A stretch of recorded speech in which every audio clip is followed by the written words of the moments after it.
The spring of 1872 brought more than wildflowers to the Caldwell estate in Sacramento. It brought shame. Beatrice Caldwell stood in her father's study, her plain face burning as his words cut deeper than any blade. "You're 26 years old, girl, a spinster, an embarrassment." Edmund Caldwell slammed his fist on the mahogany desk, making the oil lamp flicker. "Your sister's married well. Beauty has its rewards. But you—" He gestured dismissively at her mousy brown hair and freckled face. "Father, please, silence.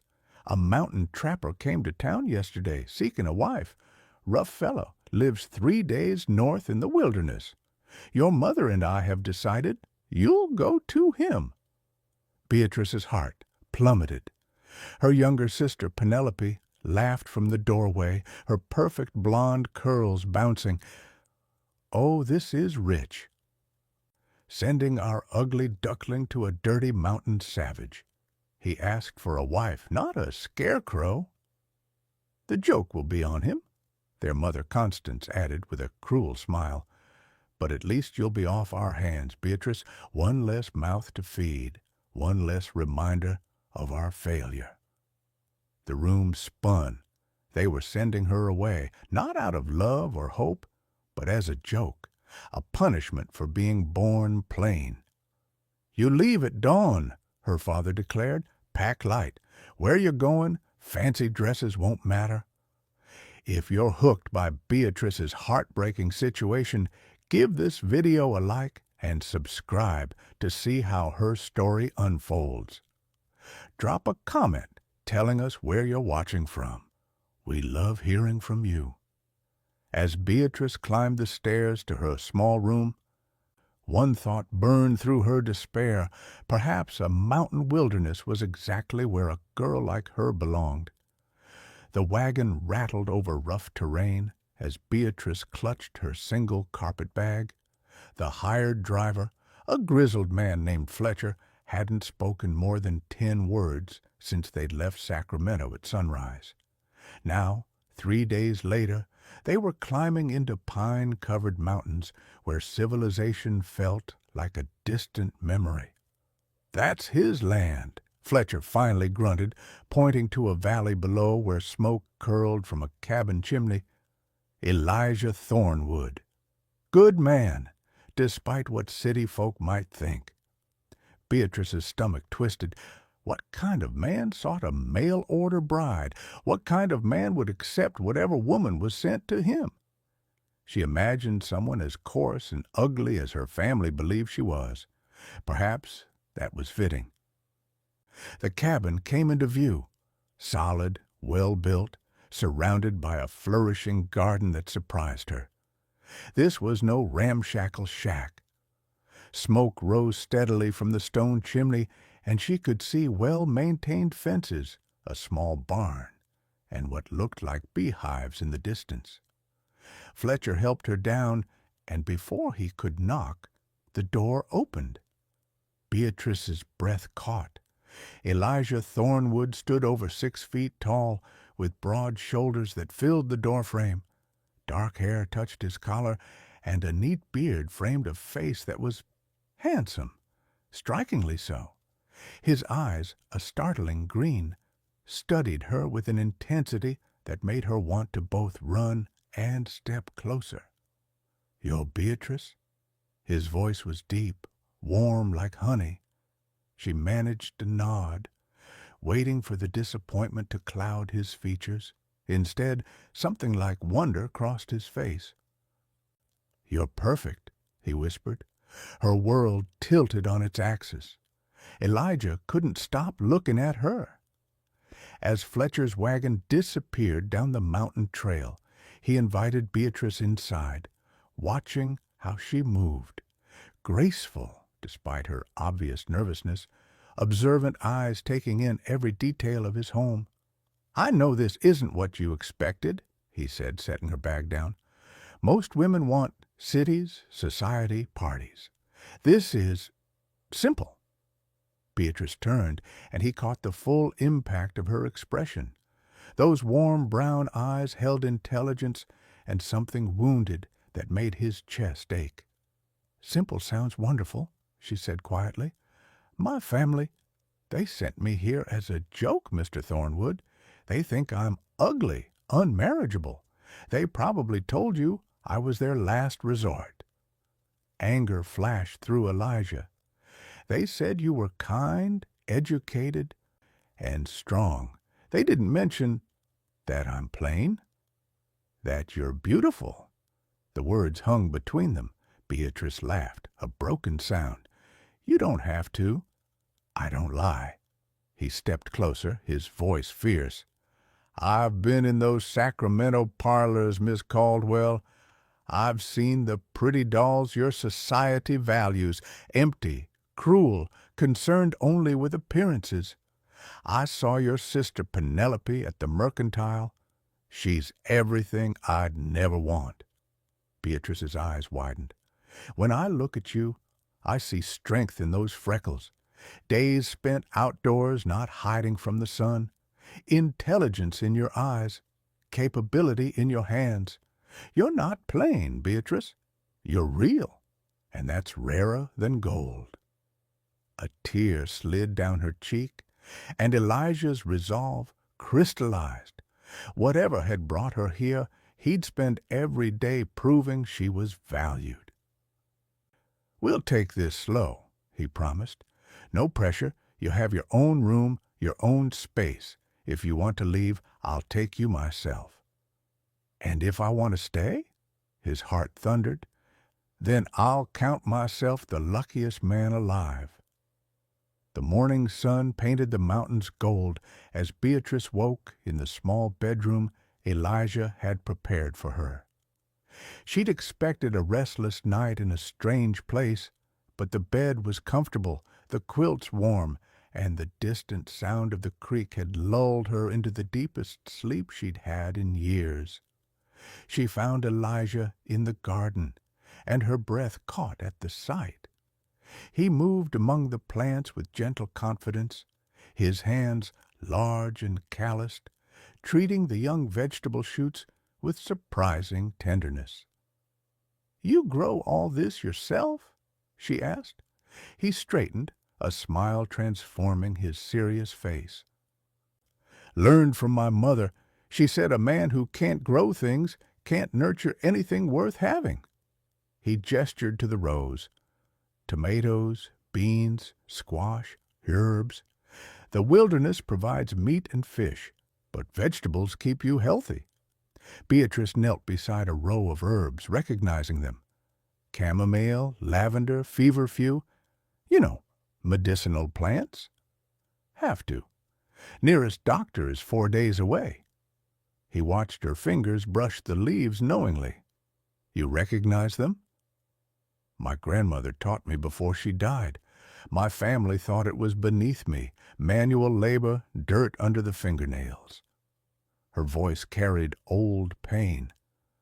"They wanted me to sit prettily and do needlepoint." "Can you read?" Elijah asked suddenly. "Yes, I love reading."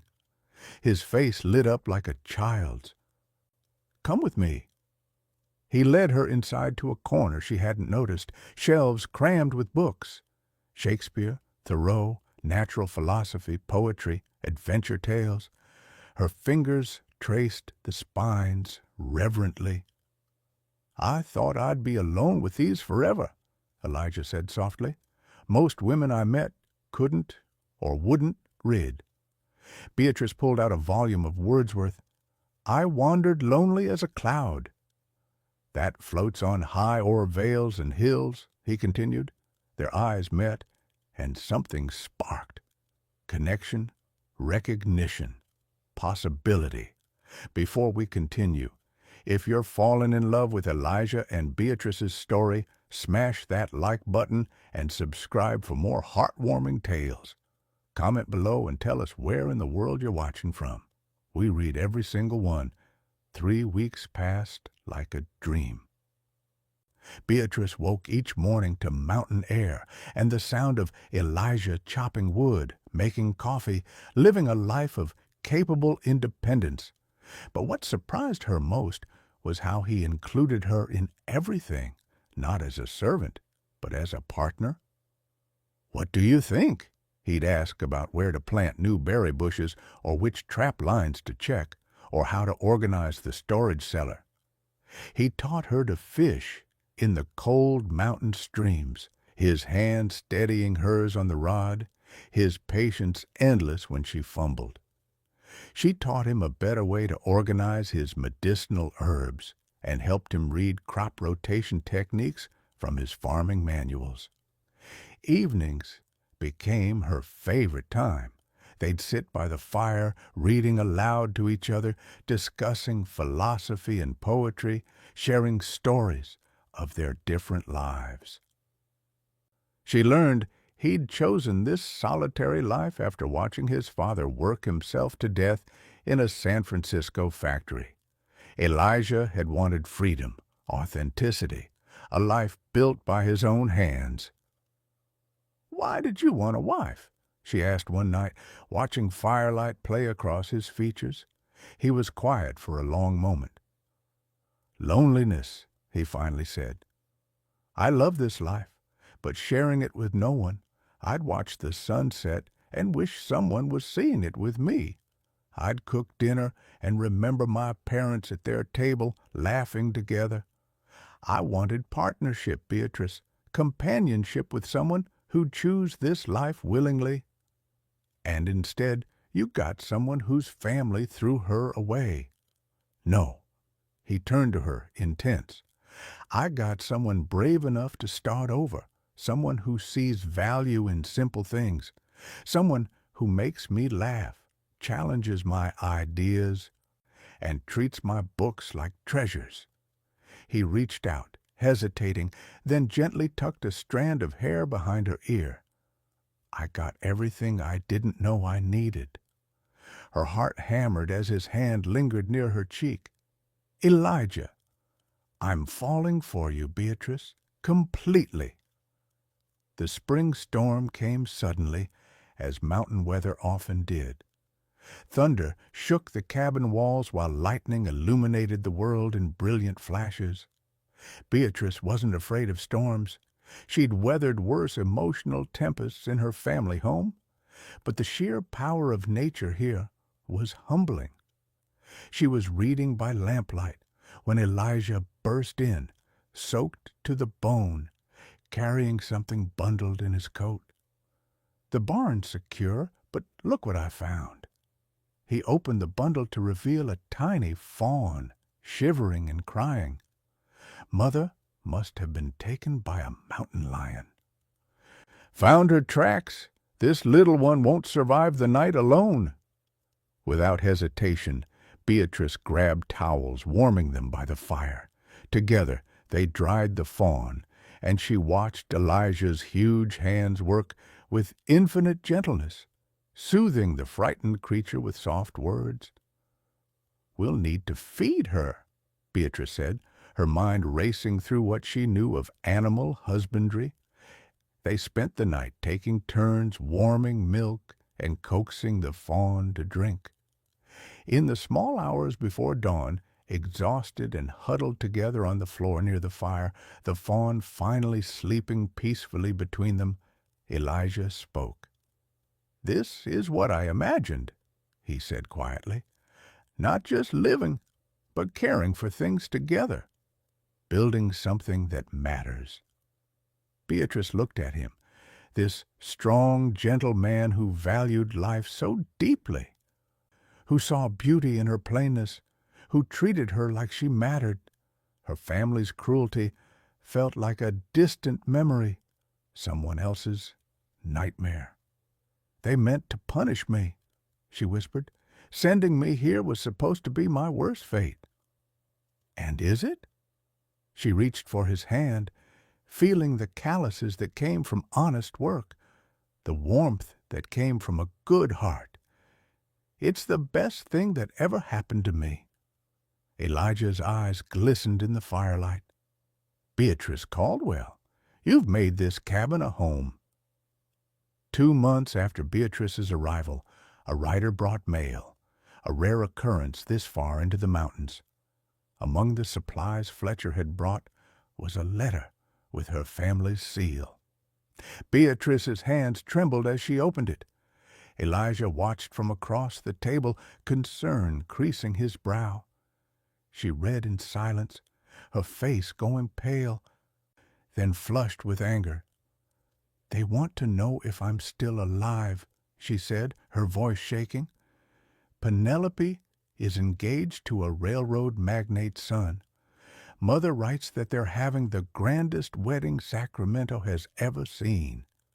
She says," Beatrice's voice cracked, "she says they hope the mountain air has improved my temperament, and that if Mr. Thornwood finds me too disagreeable, I should write, and they'll consider letting me return to work in their kitchen."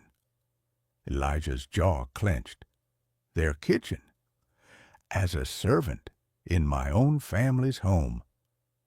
Beatrice crumpled the letter. "Even now they can't imagine that I might be happy, that someone might actually want me." He moved around the table, kneeling before her chair. "Write them back? What? Tell them the truth. Tell them you're not just surviving, you're thriving. Tell them about the garden we've expanded together, the books we've read, the life we're building." His hands covered hers. "Tell them that Elijah Thornwood didn't just accept you. He chose you. Every single day he chooses you." Tears spilled down her cheeks. "You really mean that?" "Beatrice."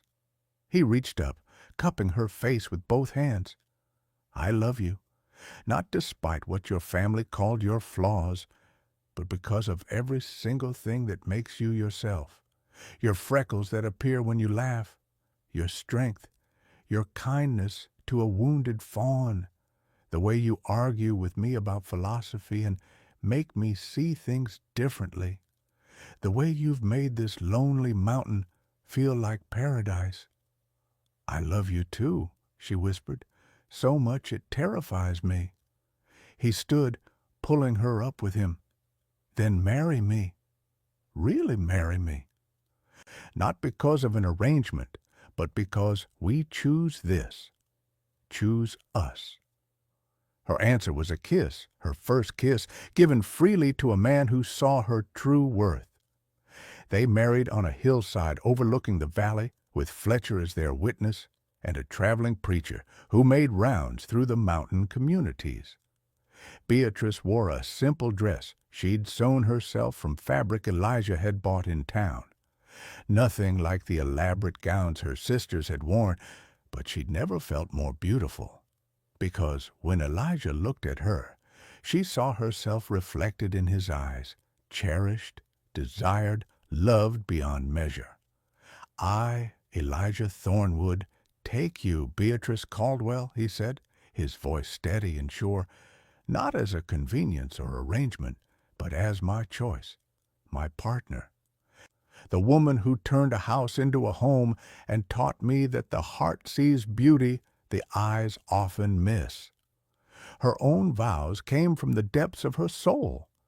I came here believing I was unwanted, a joke, a burden. You showed me I was a treasure waiting to be recognized. I choose you, Elijah, your strength, your gentleness, your mountain, your life. I choose us." Fletcher wiped his eyes unabashedly. The preacher pronounced them husband and wife with unusual feeling, later telling Fletcher he'd never seen two people more meant for each other. That night, in their cabin, truly theirs now, Elijah carried Beatrice over the threshold. No rush, no awkwardness, just two people who'd found in each other everything they'd been missing. He kissed her slowly, reverently, and she understood that this was what love was supposed to feel like. Safe, exciting, precious, and absolutely right. "My beautiful wife," he murmured against her hair. And for the first time in her life, Beatrice believed it. She was beautiful, not because she'd changed, but because She was finally seen clearly by someone whose opinion mattered. Summer blazed over the mountains when an elegant carriage struggled up the trail to their cabin. Beatrice was in the garden, hair loose, dress practical, hands dirty from planting, when she heard the commotion. Her family had come. Edmund, Constance, and Penelope stepped out, clearly miserable from the journey. Penelope's fine dress was dusty, her perfect face pinched with displeasure. Their mother looked horrified at the primitive surroundings. "Beatrice!" Constance's voice dripped with false concern. "Oh dear, you look so rustic." Elijah appeared from the barn, and Beatrice watched her family's expressions shift. Her father's eyes widened at Elijah's obvious strength and capability. Her mother reassessed with calculating eyes, and Penelope, beautiful, cruel Penelope, stared with naked envy. "This is your husband," Penelope breathed. "But he's everything I needed," Beatrice finished, moving to stand beside Elijah. His arm came around her waist naturally, protectively. "We came to see if you needed rescuing," Edmund said stiffly. "We thought perhaps you'd been trapped here, unable to ask for help." "Rescuing?" Beatrice laughed, a sound of genuine amusement that shocked her family. "From what? A husband who loves me? A home we built together? A life of purpose and partnership?" She gestured to their thriving garden, the well-maintained property, the cabin that radiated warmth and care.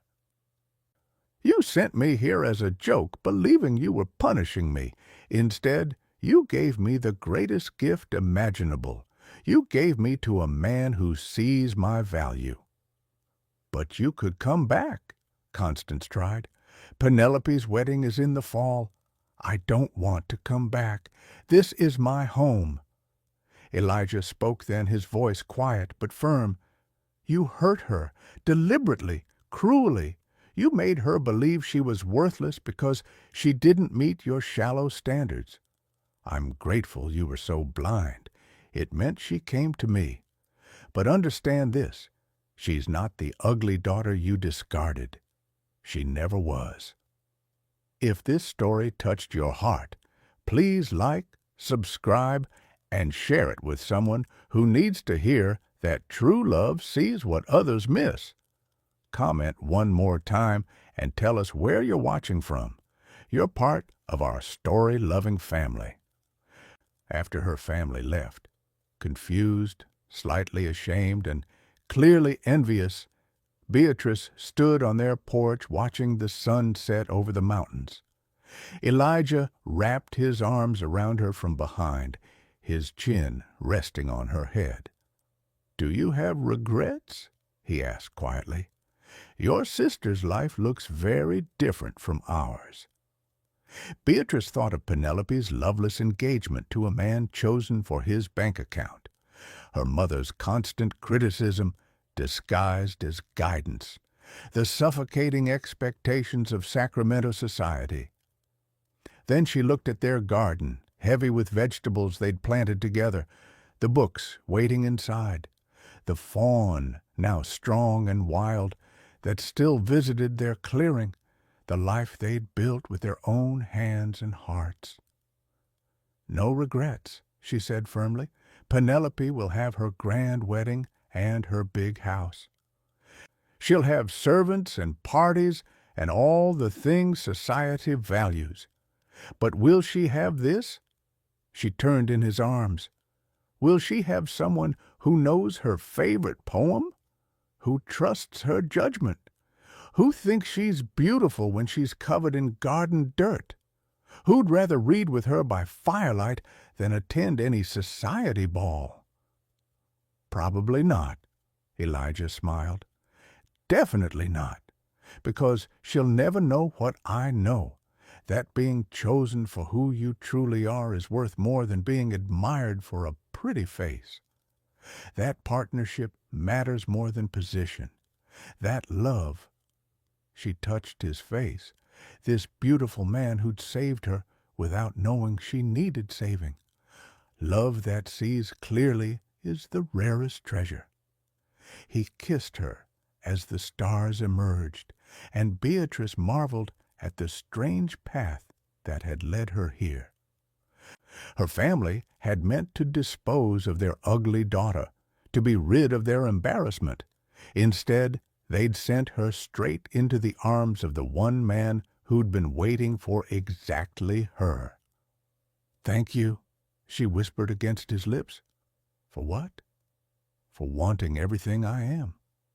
Elijah smiled, that wonderful smile that made her heart race even after months of marriage.